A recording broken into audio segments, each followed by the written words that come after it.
Hi everyone, this is Mr. Doe, one of the math teachers at Del Mar High School, and with this tutorial I'm going to show you how to find your grade in Canvas and understanding what that means and what you can do about it. So whether or not you have me as your math teacher, this should be the same process for all of your math classes here at Del Mar.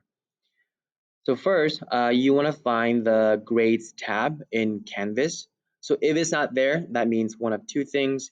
One is if your teacher do not want you to check your grades right now, or they forgot to enable it, in which case you can ask them nicely to enable it so that you can check your grades.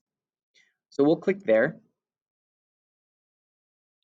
And that's going to bring you to a page with everything that you've done for this class.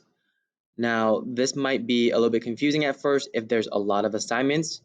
So one thing I like to do is to sort this by assignment group.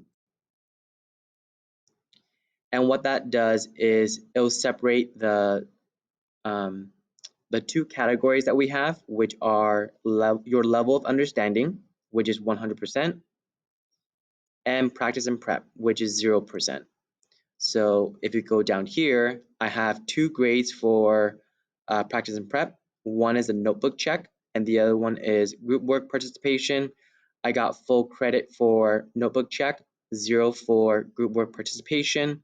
What that means is I'm keeping myself organized, but maybe I need to work more on my group work. However, if you remember back up here, practice and prep is 0%. So that does not affect your final grade. So this is more to communicate to you what you could do better to improve your understanding and your soft skills. But in terms of your final grade, these other ones that says level of understanding, these standards are how we measure what you know in this class, what you've learned in this class. So one thing is that they are all out of 3. Right? So all those standards are out of 3. If you got 3 out of 3, that's perfect. You are proficient in that standard. There's nothing more you can do.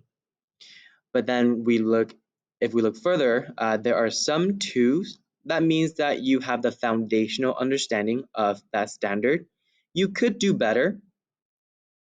But then there's also this 0. Any zeros means that you were not there that day or you just did not complete that assessment. 0.5 means that you showed some understanding, but it wasn't enough to get a 1, because a 1 means that you have a minimal understanding. To check your final letter grade, you can go up here on the top right corner. It's kind of hidden. So in this case, our total percentage is 54.55%, which comes out to be a C according to our grading scheme. So looking at this, if the student wants to raise their grade to be higher than a C, they would try and get at least the 0 made up and do retakes on these 0.5. And after that, if they still have time, they can then target the 1s. So again, you want to target the ones that you have the most room to grow in. I wouldn't necessarily try to retake the 2s because that shows that you do have foundational understanding. Okay, so again, in this example, we have 11 standards, and based on these scores out of 3, my total percentage was 54.55%, which is a C for this class.